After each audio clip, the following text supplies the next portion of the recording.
अच्छा, अब जो है इसकी हम जो है एक इनफॉर्मल सी डेफिनेशन देख लेते हैं। बाद में आगे जाके इसकी हम एक फॉर्मल डेफिनेशन, मैथमेटिकल डेफिनेशन भी देखेंगे, लेकिन अभी एक इनफॉर्मल सी ज़रा देख लेते हैं ताकि आपको समझ आए।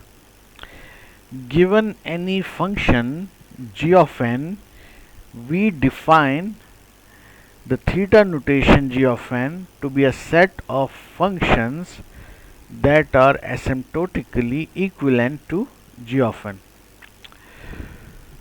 तो आपके पास जितने भी फंक्शंस होंगे, आपके पास एक फंक्शन है सबसे पहले, ठीक है, आपको एक फंक्शन दिया गया है जो कि है g of n है, ठीक है ना, और उसके साथ जितने भी एसिम्प्टोटिकली इक्विवेलेंट फंक्शंस होंगे उस g of n से, जितने भी एसिम्प्टोटिकली इक्विवेलेंट फंक्शंस होंगे वो theta of g of n में आएंगे, ठीक है। अब इसके लिए आप कहेंगे कि सर ये एसिम्प्टोटिकली इक्विवेलेंट क्या होता है, तो थोड़ी देर में उसको देखेंगे, लेकिन परेशान नहीं होना। अभी सिर्फ ये एक आपके पास फंक्शन है जिसको हम कहते हैं g of n, ठीक है, और उससे और जितने भी फंक्शन उस g of n के साथ एसिम्प्टोटिकली इक्विवेलेंट अगर होंगे तो वो इस theta of g of n में आएंगे, ठीक है। इस तो ये theta of g of n की डेफिनेशन है, या थीटा नोटेशन की डेफिनेशन है, ठीक है, कि इस g of n से जितने भी एसिम्प्टोटिकली इक्विवेलेंट फंक्शंस होंगे वो इस थीटा g of n में आएंगे। अब आहिस्ता आहिस्ता अब ये बताता हूँ कि इसका मतलब क्या है। द वर्ड एसिम्प्टोटिक और asymptote is normally used in calculus and mathematics. It is a Greek word meaning two things or functions keep coming near to each other but never meet each other, ठीक है ना। तो ये ऐसे दो values या function का नाम है, एसिम्प्टोटिक फंक्शंस भी इसको हम कहते हैं। ये जो नीचे लिखा हुआ है एसिम्प्टोटिक इक्विवेलेंट फंक्शन, सही है। तो ये ऐसे फंक्शंस का नाम है जो आप जैसे जैसे n की वैल्यू बड़ी होती है वैसे वैसे ही आप एक दूसरे के करीब आते जाते हैं। अगर फॉर एग्जांपल दो हैं, और भी हो सकते हैं, लेकिन अभी हम एग्जांपल ले लेते हैं कि सिर्फ दो फंक्शंस हैं, ठीक है। तो दो फंक्शंस हैं, वो जो हैं आपस में करीब आते जाते हैं, तो जैसे जैसे n की वैल्यू बड़ी होती है, लेकिन कभी आपस में मिलते नहीं है, टच नहीं करते एक दूसरे को, ठीक है। तो इनको हम कहते हैं asymptotically equivalent functions. The values of functions are very near to each other but not the same, ठीक है ना।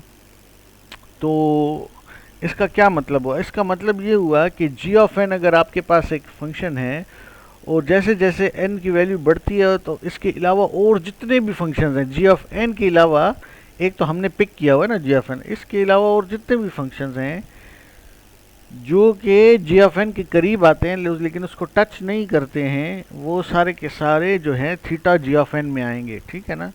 जो कि उसको g of n से जो एसिम्प्टोटिकली इक्विवेलेंट होंगे वो थीटा g of n में आएंगे। अब ये इसको ज़रा डायग्रामेटिकली भी या मैं बना कर भी आपको दिखाता हूँ ताकि आपको समझ आए, ठीक है ना। तो ये आपका फंक्शन है, स्टार्ट में चेंजेस हो रही हैं और फिर ये जो है स्टेबल हो जाता है और थोड़ा सा ऐसे चल जाता है। थोड़ा सा ये वेवी नहीं है, मैं हाथ से बना रहा हूँ, लेकिन उम्मीद है आपको मेरी बात की समझ आ रही है। एक ये फंक्शन की लाइन है आपके पास, ठीक है, ये g of n आप समझ लें, ठीक है। और आपके पास एक और फंक्शन है, वो ऐसे घूम घुमा के आहिस्ता आहिस्ता जैसे जैसे n की वैल्यू बड़ी हो रही है तो ये इसके करीब आता जा रहा है, ठीक है, ये इसके करीब आ रहा है लेकिन कभी भी इससे टच नहीं करेगा, ठीक है। तो ये दो फंक्शन हैं जो कि आपस में एसिम्प्टोटिकली इक्विवेलेंट हैं, सही है, और इनकी वैल्यूज आपस में करीब आ रही हैं, लेकिन ये कभी भी, तो अगर एक और फंक्शन में बना लूँ जो कि g of n है, जो ऐसी कोई ग्राफ है, और ये दो जो हैं उसके करीब करीब होंगे बिल्कुल, या और g of n के करीब नहीं होंगे, और g of n के बिल्कुल उसके बराबर नहीं होगी लेकिन उसके करीब, तो उसको हम कहेंगे कि ये दो फंक्शन g of n के एसिम्प्टोटिकली इक्विवेलेंट है, सही है। अच्छा, अब ये सारी कहानी ये क्या बन रही है? बेसिकली बात ये वही है कि आपके जो पॉलिनोमियल है और उसमें एन स्क्वेयर आता है, ठीक है, उसकी डोमिनेटिंग टर्म एन स्क्वेयर है, और इसके अलावा और भी कोई और पॉलिनोमियल्स हैं, उनकी भी डोमिनेटिंग टर्म एन स्क्वेयर है। तो अगर जी ऑफ एन आपका एन स्क्वेयर है, अगर जी ऑफ एन जो फंक्शन है वो एन स्क्वेयर है, तो जितने भी पॉलिनोमियल्स हैं जिनकी डोमिनेटिंग टर्म एन स्क्वेयर है, वो सब के सब एसिम्प्टोटिकली इक्विवेलेंट फंक्शन होंगे जी ऑफ एन के। आई होप कि आपको समझ आ रही होगी। फॉर एग्जांपल दोबारा से रिपीट करता हूँ कि अगर जी ऑफ एन जो है आपका एन स्क्वेयर है, इस वक्त एग्जांपल ले रहे हैं, जी ऑफ एन जो है आपका एन स्क्वेयर है, और बाकी जितने भी आपके पास फंक्शन है उनकी जो डोमिनेटिंग टर्म है, क्योंकि उसमें पॉलिनोमियल होता है ना, पॉलिनोमियल में तो और वैल्यू जो डोमिनेटिंग टर्म है वो भी एन स्क्वेयर है, तो जितने भी ये फंक्शंस होंगे जिनके पॉलिनोमियल में डोमिनेटिंग टर्म एन स्क्वेयर है, वो सब के सब थीटा जी ऑफ एन में आएंगे या थीटा ऑफ एन स्क्वेयर में आएंगे। इसका मतलब है कि वो जी ऑफ एन से एसिम्प्टोटिकली इक्विवेलेंट फंक्शन है। तो यही वो डेफिनेशन है जो कि वो यहाँ पे बात कर रहा है।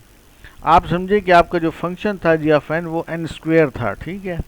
तो अब आप कहें गिवन एनी फंक्शन, हम कहते हैं एन स्क्वेयर है, we define theta of n square to be set of functions that are asymptotically equal to n square. तो वो जितने पॉलिनोमियल्स होंगे जिनकी डोमिनेटिंग टर्म एन स्क्वेयर होगी वो थीटा जी ऑफ एन में आएंगे, ठीक है ना, या थीटा एन स्क्वेयर में आएंगे। आई होप कि आपको ये डेफिनेशन क्लियर हो गई होगी। थोड़ी देर में इसकी मैथमेटिकल डेफिनेशन देखते हैं, ठीक है।